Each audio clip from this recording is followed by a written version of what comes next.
At 3:45 p.m. on the 5th of November 2015, an enormous tailing dam for the iron ore mine in the district of Mariana, Brazil, suffered a catastrophic failure, releasing more than 50 million cubic meters of toxic waste downriver. The terrifying wave of destruction wreaked havoc on everything and everyone in its way on its 17-day, 600-kilometer journey from the mountains of Minas Gerais all the way out to the Atlantic Ocean. The failure of this dam is considered the biggest socio-environmental disaster in the country.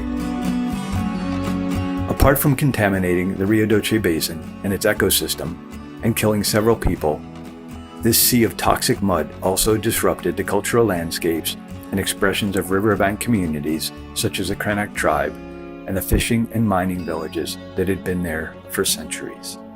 From the collapse and destruction of centuries-old buildings to the loss of memories of those that lived in the area for generations, this is the inspiring story of people faced with a disaster that has adversely impacted their lives, livelihoods, and culture.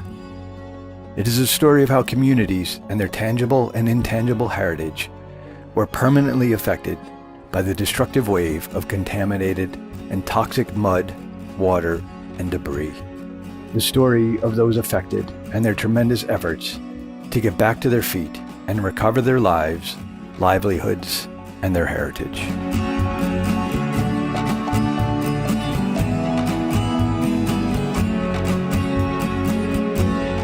The 873-kilometer-long Rio Doce, or Sweet River, is located in the gigantic hydrological basin that has its namesake from the river. It cuts a region of lush nature and biodiversity, full of beautiful waterfalls, centenary trees, peaks, caves, and rich fauna and flora.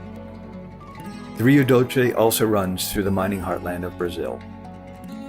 In Minas Gerais, or the general mines, the history of mining is mixed with the history of the region itself, in which the search and exploitation of mineral resources were and still are closely associated with the process of occupation of the territory.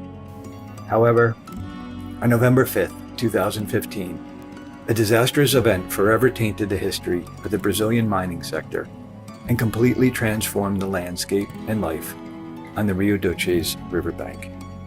When the dam burst, an 8-meter-high tsunami of thick, rust-red, toxic mud engulfed villages, claimed numerous lives, decimated wildlife, and polluted one of the most important rivers and basins in the region.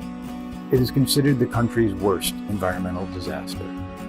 Its effects, however, reverberate not only in the physical aspects of the destruction, but also in the people that were affected by it and in their cultural heritage, their cultural expressions, their social and work relationships, and more importantly, in their memories.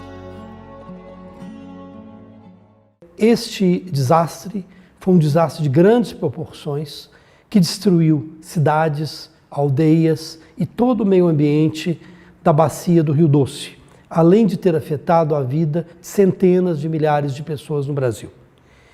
A primeira localidade que foi atingida foi Bento Rodrigues, um subdistrito de Mariana, uma vila que existia desde o século XVIII, onde moravam 600 pessoas, havia aproximadamente 200 casas.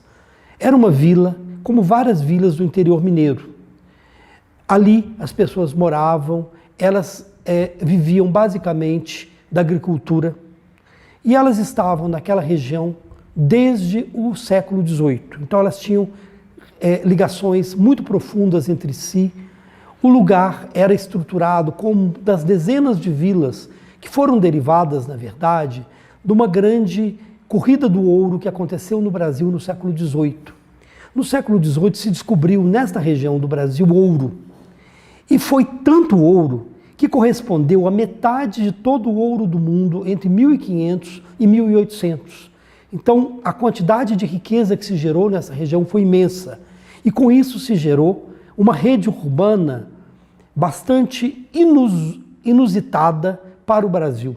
A gente tinha cidades grandes como Ouro Preto, Mariana, Diamantina e uma série de pequenas vilas e aldeias. Bento Rodrigues era uma delas. Bento Rodrigues, born alongside the King's Road, was a prototypical image of an 18th century Brazilian hamlet, with an array of small houses, a chapel with a cross, a pillory, and a peddler's market. It was characterized by a quiet rural life with wondrous views and secular and religious festivities. It also was unfortunately located only 3 kilometers from the dam. For that reason, Bento was wiped off the map when the massive wave of mining waste and residue hit, with only 15 minutes after the dam rupture. There was no time, unfortunately, for any warning to be given to anyone there. A sirene serve para quando a barragem estourar, avisar o povo para eles sair correndo, sair das suas moradia.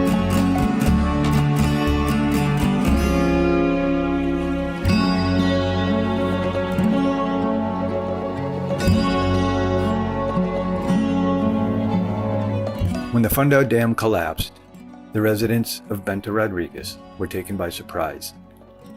After the wave of destruction, the only sound that could be heard in Bento was a silence of lost lives, livelihoods, and memories that were buried under the toxic mud.